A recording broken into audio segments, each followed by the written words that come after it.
kami menuju ke salah satu situs Mataram, yaitu Sendang Kasihan, tepatnya di daerah Kasihan Bantul, Yogyakarta. Sebuah tempat pentirtaan kuno yang konon mampu membuat orang yang berendam terkabul hajatnya dan juga bisa memancarkan aura kecantikan. Penasaran bukan? Yuk ikuti petualangan kami di Jejak Petilasan hari ini.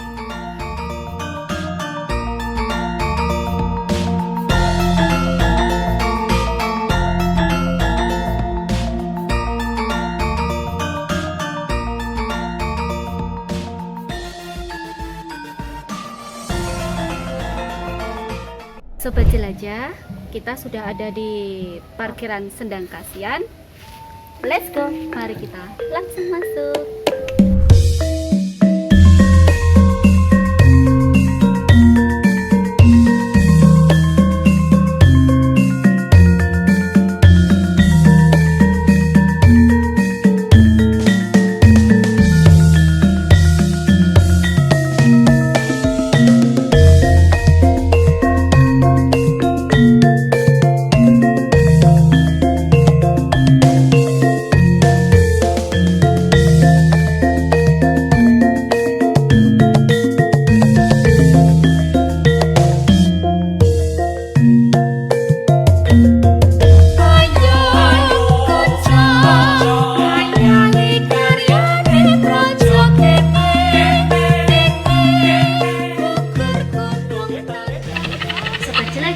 Kita sekarang ada di Sendang Kasihan. Sendang Kasihan adalah salah satu situs yang bersejarah dan sangat populer di Yogyakarta. Tepatnya ada di daerah Bantul, Yogyakarta.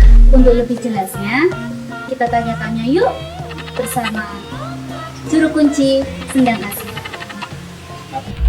Sobat Jelajah, di samping saya sudah ada Pak Bowo yang bisa kita tanya-tanya tentang tempat ini. Selamat sore Pak Bowo. Sore Mbak.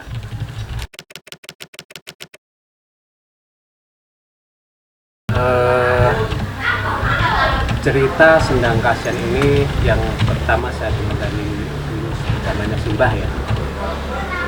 Itu menceritakan bahwa Sendang Kasihan ini adanya itu karena sabda Kanjeng Sunan Kalijogo, di mana waktu itu beliau dalam satu perjalanan di daerah sini bertemu dengan seorang janda namanya Mbok Rondo Kasihan. Saat itu beliau melihat Ibu Rondo Kasihan itu ingin mencari air karena mungkin jauh, akhirnya beliau meminta kepada Mbak Rondo Kasihan itu untuk memberikan air yang sudah dibawa itu dulu untuk berwudu.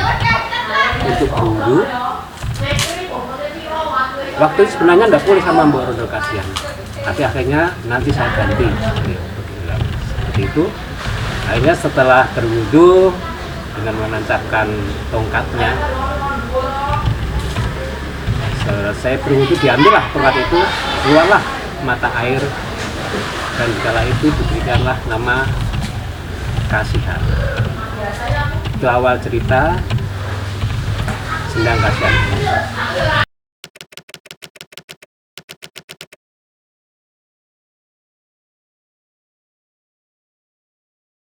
Yang Panembahan Senopati waktu itu Perdikan Mangir itu dikhawatirkan ingin bisa merongrong kejayaan atau keberadaan Mataram karena Ki Ageng Mangir memiliki satu kesaktian dengan Baru Kelintingnya. Akhirnya dengan petunjuk dari Ki Juru Mertani diminta Putri Pembayun untuk melakukan satu perjalanan memikat Ki Ageng Mangir. Dalam satu perjalanan itu sebelum beranjak melakukan satu perjalanan untuk ledek, tari ledek, dimandikan dulu di Sendang Kasihan. Setelah itu berangkatlah beliau satu rombongan ke Mangir. Kemudian di saat meledek di sana terpikatlah Ki Ageng Mangir dan ingin menghendaki menjadi istrinya. Seperti itu perjalanan awalnya. Kemudian di saat dulu kan beli ini kecil, kemudian di saat diperbesar, dibuat sedemikian ini, ditemukanlah patung Ganesha. Maka ditempatkanlah Ganesha itu di sini. Kemudian ini pohon ini juga terdengar dari beliau Sang Sri Sultan Habib yang pertama. Namanya pohon Soko Penanten. Demikian. Akhirnya dari sejarah turun-temurun dari Simbah Iro Diwiryo yang dulu, kemudian sampai sekarang lah juru kunci itu Mas Daryanto yang menjadi juru kunci sekarang. Itu dari awal saya mengenal tempat ini tahun 79. Waktu itu masih saya SMA, diceritakan oleh Simbah waktu itu. Yang saya ketahui seperti itu. Jadi, inilah Sendang ini yang memiliki banyak cerita, banyak didatangin oleh peziarah-ziarah atau orang-orang yang membutuhkan sesuatu dalam satu kehidupannya. Demikian cerita singkat ini, kurang lebihnya seperti itu.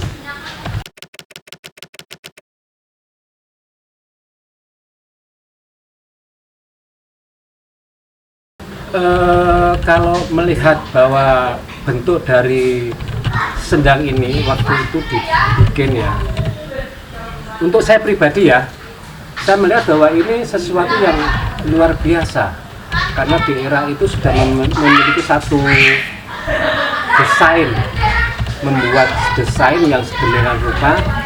Bagi saya bahwa ini ada satu filosofi seperti kandungan rahim ya, seperti rahim di sinilah orang yang melakukan sesuatu keinginan atau memohon kepada Sang Khalik, di sini adalah salah satu tempatnya.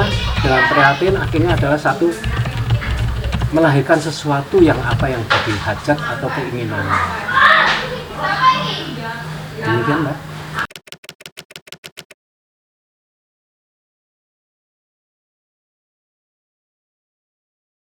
Itulah yang jadi satu pertanyaan dalam diri saya, Mbak. Karena selama ini belum pernah tahu bahwa di sini sebenarnya dari Mbok Rondo Kasihan, tapi makamnya aja di mana kita nggak tahu. Apakah beliau ada di sini atau di mana? Ini sampai sekarang saya juga belum tahu. Ini jadi satu pertanyaan.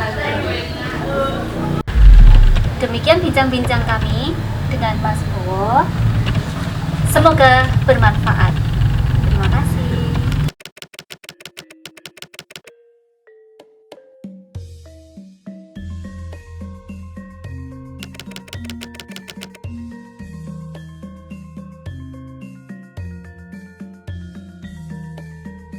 Lalu yang dicari itu mereka kesini mau nyari apa? Kasih. Karena mungkin dari sisi sejarahnya ya, mungkin orang datang ke sini yang pertama dengan kepenasarannya, dengan nilai sejarahnya, tempatnya, dan mungkin orang yang ke sini pasti ada niat satu tujuan hajat dengan keperluan satu dengan yang lain berbeda-beda ya dengan hajatnya masing-masing. Nah, di sini kan pada dipahami bahwa ini tempatnya sendang yang banyak berkah, sendang pengasihan ya. Pengasihan dalam artian Allah sebenarnya ya Mas Nur ya gitu. Jadi misalnya saya ambil contoh salah satunya perempuan yang siap jodoh, harapannya dia membersihkan diri, mandi biar dekat jodohnya. Ada yang percaya awet muda, ada juga. Jadi usaha orang-orang pengusaha yang baru kolab harapannya dia mandi membersihkan diri dengan satu permohonan kepada Tuhan biar dilancarkan jalan rezekinya. Entah bagaimana ya di luar nalar kemampuan kita. Ini ya Mas. Lalu tadi saya melihat ada 2 wanita yang pakai kemben mandi itu sebenarnya seperti itu tujuannya atau cari yang lain atau gimana? Mungkin salah satunya itu yang pertama tadi ngobrol-ngobrol intinya beliau ingin membersihkan diri. Mudah-mudahan kalau memang ada satu kotoran biar lepas itu, melepaskan sesuatu kesialan. Harapannya biar apa jadi tujuan keinginannya biar hajatnya dilancarkan itu.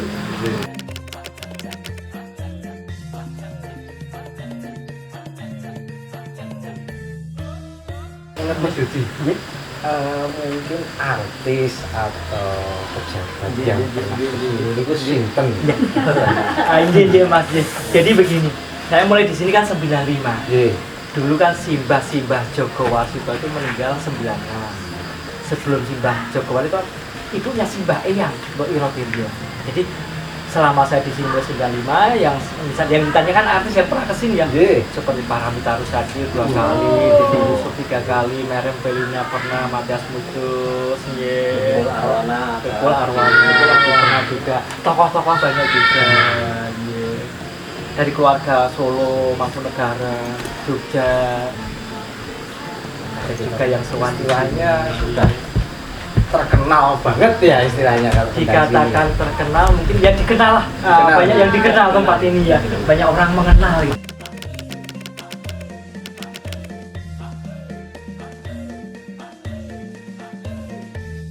Kira-kira permodalan banyak terkabul atau gimana? Ya, Kalau menurut jadi bagus, pertanyaan yang sangat bagus sekali. Jadi begini, biasanya orang yang punya tujuan hajat kebetulan atas izin Tuhan ya, terkabul biasanya terus kesini ini semacam membuat suatu apa ya, tasakuran, bacaan, ya, hal seperti itu ya. Berarti kan misalnya besok di Fajar itu sering ritual ke sini, terus hajatnya terkabul, mungkin bisa juga acara di sini buat syukuran di sini. Bisa juga atas kehendak pribadi tentunya. Semoga kembali ke pribadi. Sobat Jelajah, ada satu hal yang patut menjadi perhatian, yaitu diketemukannya 2 buah arca, Arca Ganesha dan Arca Resi Agastya. Tidaklah salah kalau kemudian muncul pertanyaan, apakah benar sendang ini Sunan Kalijogo yang membuatnya? Atau apakah sendang ini sudah ada jauh sebelum masa Sunan Kalijogo? Sebuah fakta sejarah yang masih menunggu diungkap. Sobat Jelajah, demikian jalan-jalan kita di Sendang Kasihan ini. Semoga menambah wawasan kita semua. Jangan lupa ditunggu like, subscribe, dan komen. Ikuti perjalanan kami selanjutnya di situs-situs yang lain. Terima kasih. Sampai jumpa. Salam Jelajah.